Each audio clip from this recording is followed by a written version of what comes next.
Alright, today we have a fun one, a kind of fun one if you like creepypastas. If you don't like creepypastas, this is not going to be fun for you. So today we're talking about the creepypastas that disturb you. I'm just using the subreddit r/creepypasta because, you know, I can interject with some of these. So without further ado, because I do not know how long this video will be, let's get started. So the poster was saying that Max and Ruby 004 scared him a lot. To clutch those eyes are just creepy the most. I just anymore. Yeah, I mean, I'm not gonna lie, when I got into creepypastas, anything creepypasta related could scare me. Like, I do agree, like the black soulless eyes is scary in that creepypasta, but everything else besides that was kind of whatever. I'm not gonna lie, like the Max hanging himself, you know. It's like, oh my god, oh, he hung himself for no reason, oh my god, oh! Like, I know they just did that for scare factors, to just be like, yeah, man, you know, Max and Ruby saw his parents fighting, and the next thing you know, he hung himself. Like, what? Okay. Alright, buddy, it's taking a little too extreme. Ted the Caver was also, I wasn't really scared of Ted the Caver. Maybe I didn't read it when I was younger, but that one didn't really scare me that much. Maybe I should. The Smiling Man is creepy. That one is pretty creepy because it's just like a dude who's like smiling and running, like wide smile. Yeah, so that one didn't really scare me that much when I was younger, but yeah, it's definitely pretty scary. It's Uncanny Valley, yeah. It's just that Uncanny Valley that just is creepy. Rest and Sleep Experiment, isn't that the one to where it's like the guy says like, I've spoken with God and he has Mannerness or something?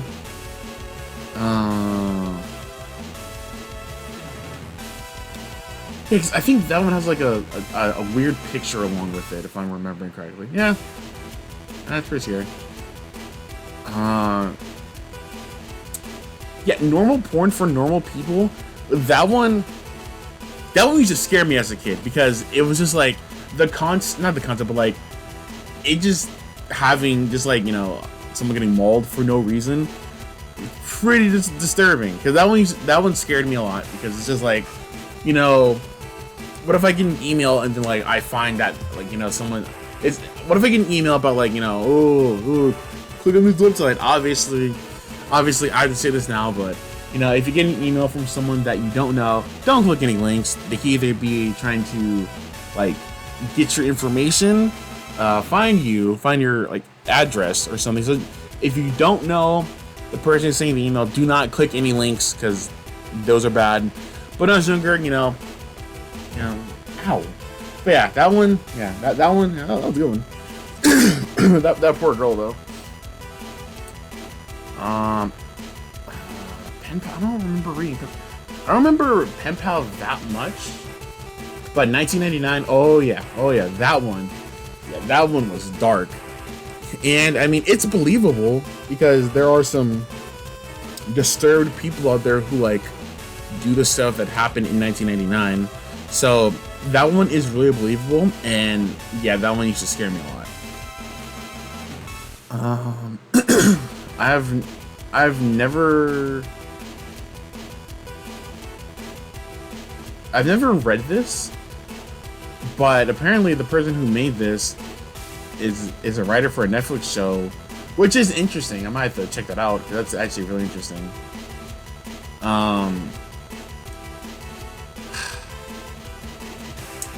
You know what's funny? Squidward suicide used to scare me when I was younger, just because of like the disturbing stuff that they had in the creepypasta, which still doesn't make any sense. Like the whole story about it doesn't make any sense about like how, you know, oh yeah, everything looked fine, but you know, when we played the episode, there was like gore in there, and you know, we checked the tapes and there was no way someone could have did that. Like it just doesn't make any sense to me. But as a kid, because I remember I was at my grandma's house and I think I was about to eat lunch or something, and I was listening to Some Ordinary Gamers Read It, because if you don't know, back in the day, Mutahar some ordinary gamers used to read creepypastas, and that was like my favorite thing to do, is just like to have his videos on. And so I was doing that.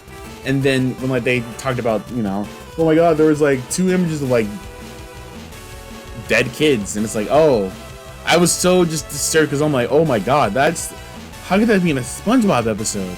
That doesn't make any sense. So that one used to creep me out. No in House, no, never scared me. The Rake, yes.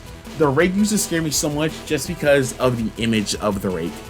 Since, yeah, just them having that. And I also think the Rake was like a part of a chain letter to where it was like, oh, if you don't share this image to 10 people, this thing will be at the foot of your bed at 2 in the morning. So, yeah, me and the Rake, oh yeah, no, we have history. You could say we have the chemistry. But yeah, no, the Rake used to scare me. Squidward Suicide used to, just because of the imagery. Yeah, Jet the Killer never scared me, though. The image did scare me because the story sucked. The story's cringe. Let's be honest. The story sucks, but the image is not scary, but it's just like, it's iconic. But as a kid, it scared me. Which, by the way, we still don't know where that image came from. So it's lost media, essentially, which I'm excited for the day we finally figure out what that image is, because I know that's going to be an accomplishment for the internet, since it's been missing since the creepypasta came out. So I'm excited for whenever we finally find it.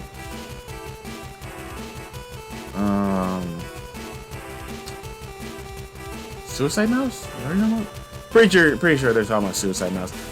Oh my god. Suicide Mouse used to scare me because once again, when I was a little bit younger, I used to watch, this time it wasn't Muda Horror, because I don't think Muda ever covered Suicide Mouse, but I remember when I was younger, I listened to Top Tats. Top Tats is like 100 scariest creepypastas, and Suicide Mouse was in there. And I remember I took a shower once. I think my family was there, and I just remember thinking I heard like the screams that were in the video, and so it shook me to my core. I was so scared. So no, Suicide Mouse. Once again, we have history because until we figured out that the screams were from like a website, and obviously every creepypasta is fake. So there's that too. But as a kid, I didn't know. I was just a kid.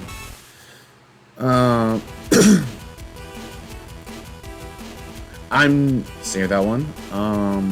Okay, what? Okay, I've never heard of this, but okay. Oh yeah, by the way, if you didn't know, Squidward Suicide actually showed up in SpongeBob, in a video of SpongeBob. Am I gonna get copywritten for this? Yeah, I really hope I don't get mad if I get copyrighted for this. But yeah, see, Squidward Suicide actually showed up in a SpongeBob episode, which is crazy to think about that they had this in here. Very wacky, very wacky. But yeah, so that's the thing. Oh my god, Smile Dog, dude.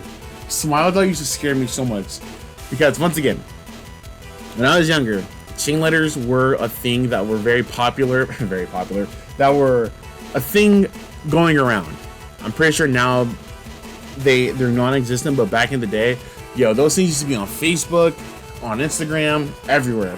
So Smile Dog being like a thing that you have to send to people to basically save yourself from the dog haunting your nightmares was scary. I still think it's a really good written story because, the concept of that is really scary. So I still think it's a really good story. And the image of Smile Dog is also just scary. I think we have like the full image of it, but I could be wrong. Dead Bart didn't really scare me, if I'm being honest. It was just like, oh my god, oh no, Bart, oh my god, ah. Ben Drowned is a classic. I'm pretty sure it scared everyone. Like, anyone who knew about creepypastas or Legend of Zelda, you were scared by Ben Drowned. I'm not gonna lie, it was pretty good. It was a really good story for the time. Until like we found out that it wasn't real. Which once again, creepypastas are not real. So just keep that in mind. You know, if you're scared by them, they don't exist.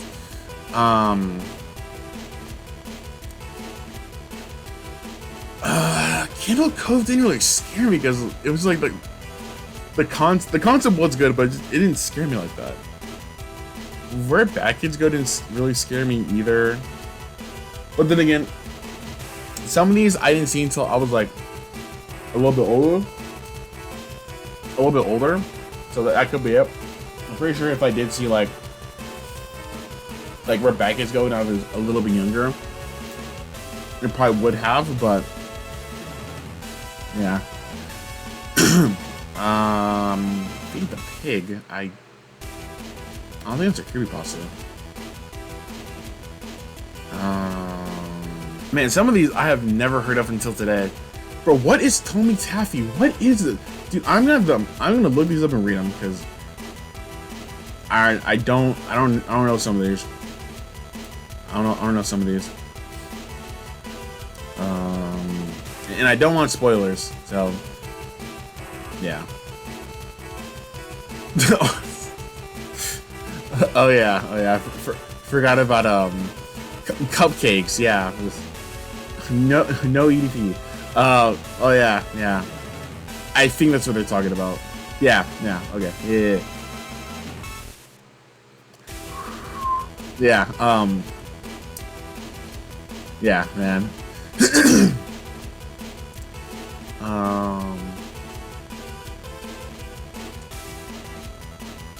Dude, what is Feed the Pig, man? I am so curious about some of these.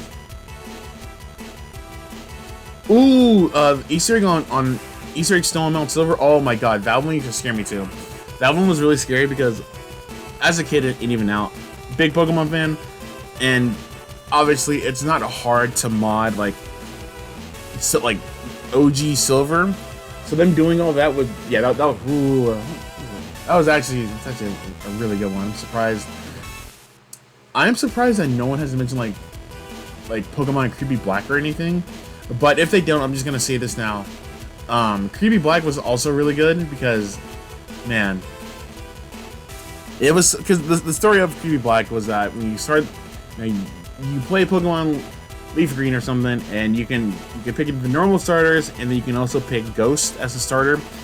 And instead of, whenever Ghost can use a move called Curse, and the Pokemon would disappear.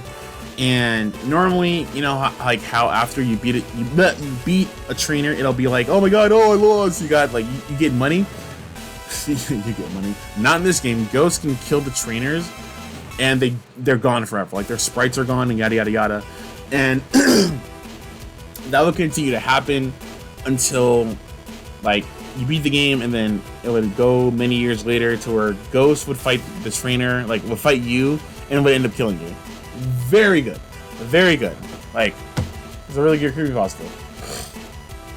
I'm surprised no one's mentioned it yet, but they could. I don't know how far I'm gonna go deep. I don't know how deep I'm gonna go down this, but yeah, Mario was also something that scared me a lot because of the image.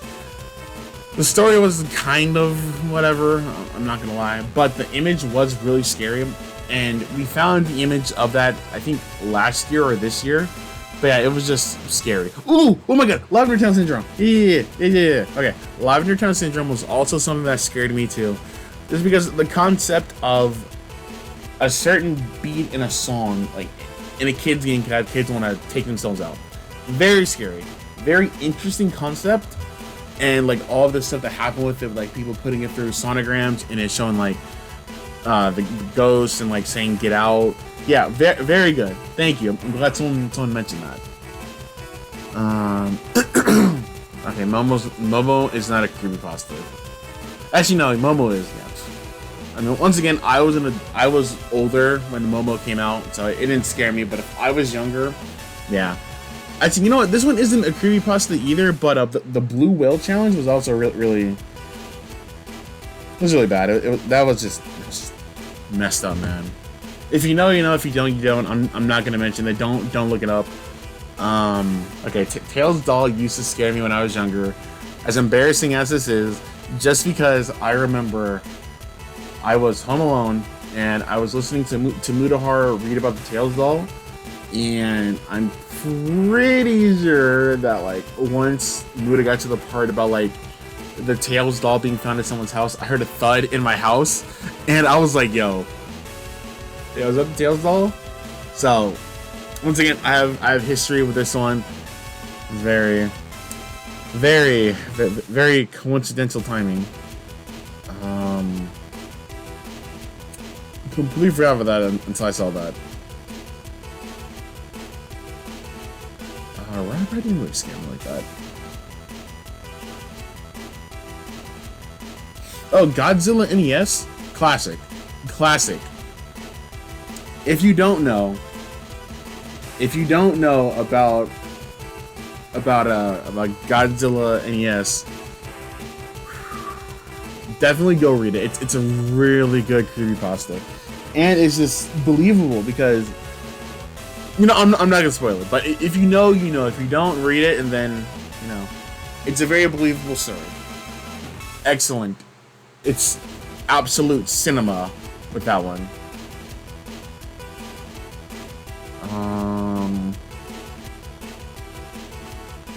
Okay, we dare you. To me, was not disturbing. I'm seeing a lot of like 1999, about which, I mean, 1999 is a really good is a really good story.